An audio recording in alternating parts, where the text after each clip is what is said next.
This is Kathy Biehl of EmpowermentUnlimited.net with Astro-Insight for the 2024 Libra full moon lunar eclipse.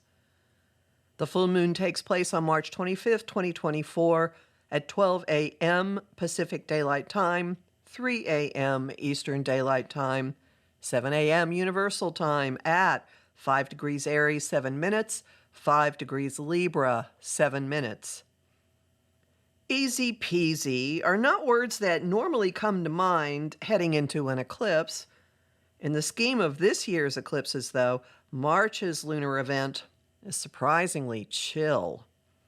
It's a full moon in Libra with regenerative and stabilizing powers and only an undercurrent of discomfort. Unless you have placements at 5 degrees of cardinal, Aries, Cancer, Libra, or Capricorn, it will probably feel only a little more intense than a garden variety full moon. And even if you do have early cardinal placements, this lunation is not likely to rock your world, unlike its firecracker-enhanced solar eclipse in April. A lunar eclipse escalates and amplifies the emotional dramas of a full moon and laces them with revelations, chapter endings, and significant departures. This month's event in Libra puts relationships in the center of the action. The Aries-Libra polarity pits the individual against the partner or the union. The individual is getting the advantage and a power-up, too, during the current eclipses. They're revising relationship rules, our internal ones as well as those we have made or presumed with others.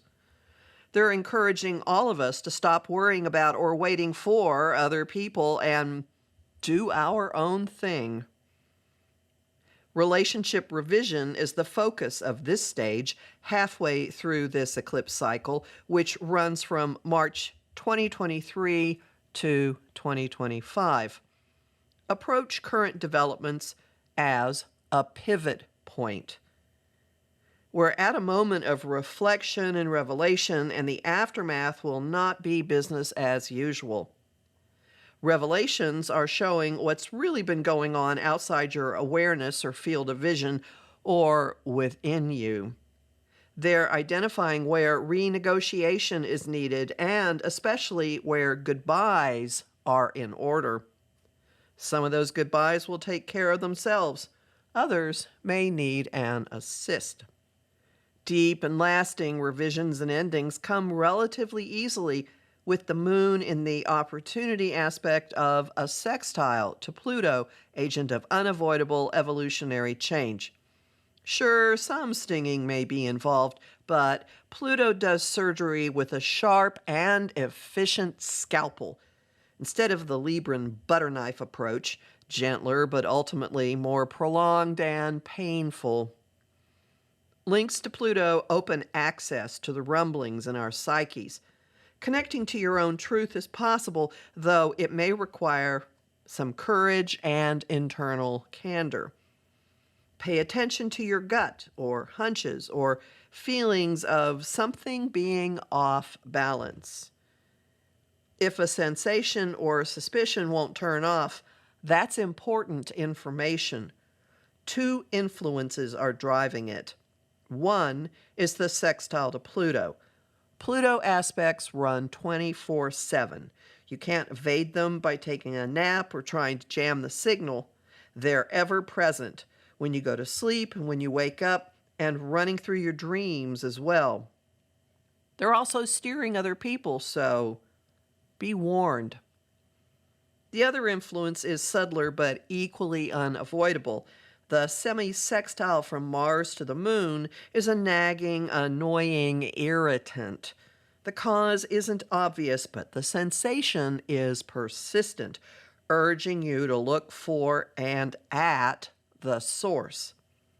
This is also affecting other people, so be warned. The upshot: it's time to act on undercurrents that have been swirling for a while. from dissatisfaction, disconnects, and drifting apart to power imbalances and restrictions on being yourself. The general vibe favors arrangements we can stick to, and preferably ones we actually desire. Libra's ruler Venus, goddess of love, is barely past a conjunction with Saturn, planet of structure, commitment, and adulting. Stability and staying power are in demand. And if a situation is stifling us, we're apt to shake it off or see it removed from our lives. Venus's sextile, beneficent, expansive Jupiter, and the other cosmic change agent, Uranus, quick change artist, awakener, and liberator. She's in charge of this link since they are in her earthly home of Taurus. This means huge, quick, sudden disruptions, breaks, and breakthroughs are possible, and they're all for our ultimate good. The title of a short story collection by Grace Paley sums up the potential: enormous changes at the last minute. Some of the change and some of the benefits may show up in a month when Jupiter and Uranus complete their conjunction at 21 degrees Taurus on April 20th. And while volatility is part of any eclipse and any aspect to Uranus, this one still falls on the gentler side. It feels more like ribbons untying and fluttering on the breeze. Let them float away. And voice your needs in the connections that stay. The other person may be more open to switching up the ground rules. It does not hurt to ask, and it may help. I'm Kathy Biehl, a professional astrologer with more than 30 years' experience. Visit my site, empowermentunlimited.net, to listen to my weekly podcasts, sign up for my newsletter, and book a session with me. I have lots of bonus content at patreon.com/Kathy Biehl, and I'm really grateful to the people who support my work there. I host the show Celestial Compass on Om Times Radio and TV on the first and third Monday of every month at 5 p.m. Eastern. I also host lively conversation on Facebook on the page Empowerment Unlimited and in the group the Astro-Insight Lounge. I post on Instagram and Threads at @KABiehl and on YouTube at the Professional Aquarian channel.